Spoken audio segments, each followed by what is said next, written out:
Hello everybody, I am Dr. Sanjay Gupta. I am a consultant in internal medicine and diabetology.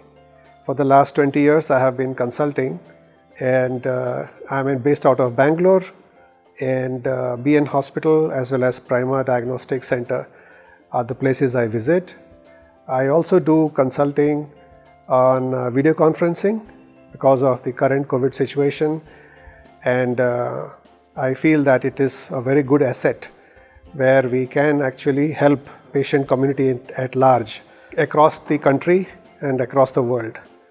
I have done my internal medicine as well as I have produced and published some papers and books on diabetes.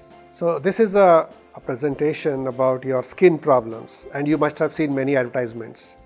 So if I don't want to underplay the skin importance today, I would draw your attention to what you have seen in so many articles and periodicals where they say that skin can be a mirror image of your health. Skin can be one of those early manifestations of any underlying disease. Skin can actually give your age a very miraculous turn where you might feel and you might look younger. But it is important to understand the skin as one of those first line of defense. So having said that all about cosmetic reasons, let's talk about how skin offers you first line of defense. Skin, as you know, is our external part of the body. It is the most extensive organ of the body actually. But there are different types of skin textures and skin architectures in our body. For example, your scalp skin may not be the same as your skin on the face, or the same skin which is stretching to your chest or torso.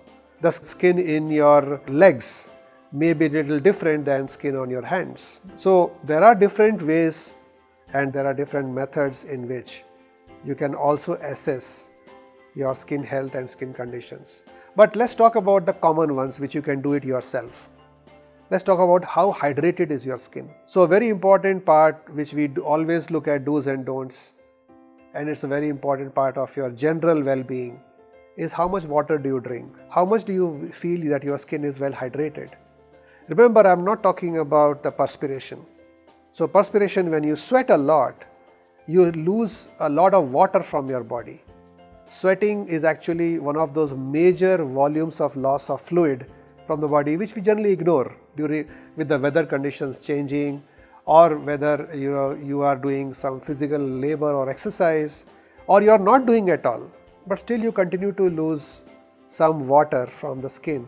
So that is not actually, should not be interpreted as the skin is hydrated. No, it is not possible, because you are actually losing more electrolytes and water from the body, which is invisible loss to you.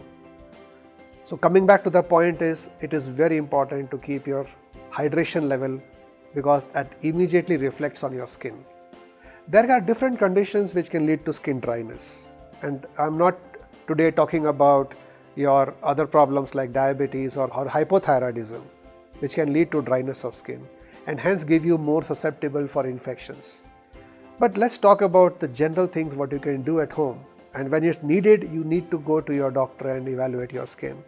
So a very important part is your skin moisturizers. So have a look at what moisturizers you are using. Have some of these creams which has got little bit higher SPF values. It is not about sun protection, that's a different story altogether. But a general average SPF which will help your skin get moisturized and stay for day long. At the same time, you need to choose your moisturizers. Keep your skin absolutely hydrated, and that can actually prevent a lot of your regular day-to-day problems. And it can also increase your first line of defense.